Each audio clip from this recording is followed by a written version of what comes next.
Okay, I got it unhooked. I got the factory filter housing out because we're not going to need that anymore because we have the new filter housing and pump right there. So I'll just try to explain what you want to do on your own if you want to set up your 7.3 to run on homemade diesel fuel. So this line there and that line I just tucked over right here are coming off the front of the heads, and those are the return lines. And those are going to be hooked up to this high flow pressure regulator. It's going to come out of the regulator through the cooler, which you can mount pretty much anywhere, and back to the fuel tanks. For the feed line, all you do is have this coming off your fuel pump and filter housing, which you can see right here, my previous bypass, because the mechanical pump went bad. So it just went to a T to 2 3/8 fuel lines.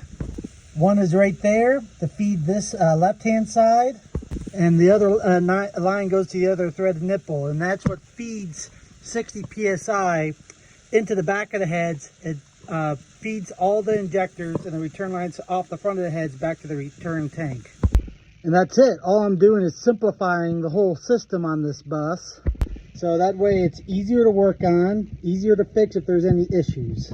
I'm going to remove, once the turbo and pedestal is out, I'm going to remove the mechanical fuel pump, make a plate to go down and cover the hole that goes down into the block, and make new lines and fittings that come off those nipples to that 1/2 inch fuel line. Everything else is pretty much staying the same. With that filter housing out, which I'm still going to try to get that lower bracket off too, you can get to the power steering pump and the high pressure oil pump and everything if you need to. Also makes room where if you want to do a bigger turbo, you can. Well, picking up some gasoline today so we can get ready to mix some fuel for Scotty's bus. I have all the oil, you know, filtered and processed in the totes, but just got to finish mixing the gas with them. Got the tote of gas home. We're just adding it to the oil right now that I have filtered. We're filtering the oil and gas mix through the centrifuge one last time, just to be sure that everything is filtered good before filling up Scotty's bus. So while that's going on, Scotty just left to pick up Dan and someone else from the airport. They're like camera guy going with them. I'm just finishing up a few little things on the engine. I replaced this valve that was bad, and I got to hook up the sensors now after I get the rest of the plumbing together. So we got a exhaust temperature gauge to hook up, fuel pressure gauge to hook up, and a boost pressure gauge to hook up inside the cab. So I'm just running the stuff up through the firewall right now. Oil's been changed, topping it off with coolant. Got to top it off with windshield washer fluid.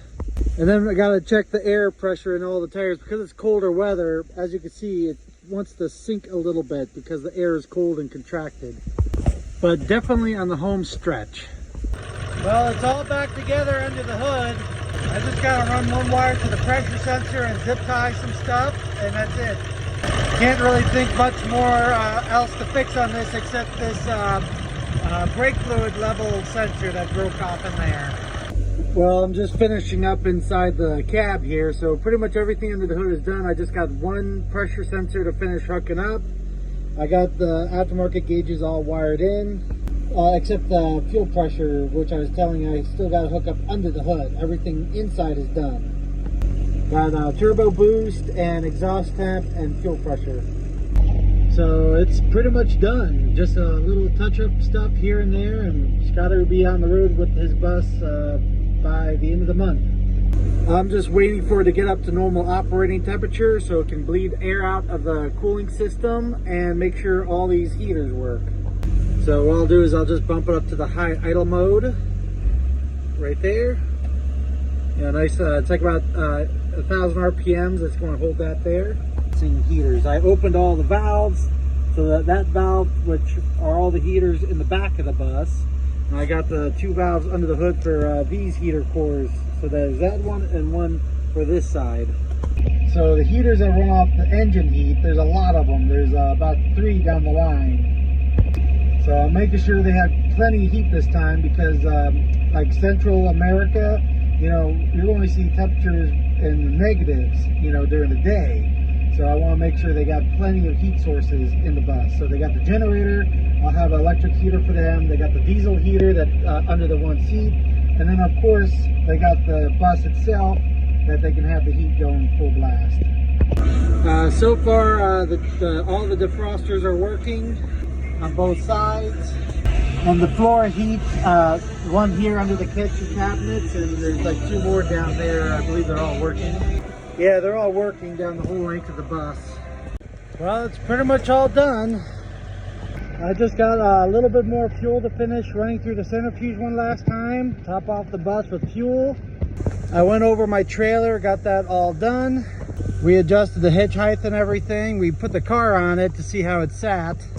Also, I showed Scotty how to put the snow chains on, which is a pretty simple way I do it.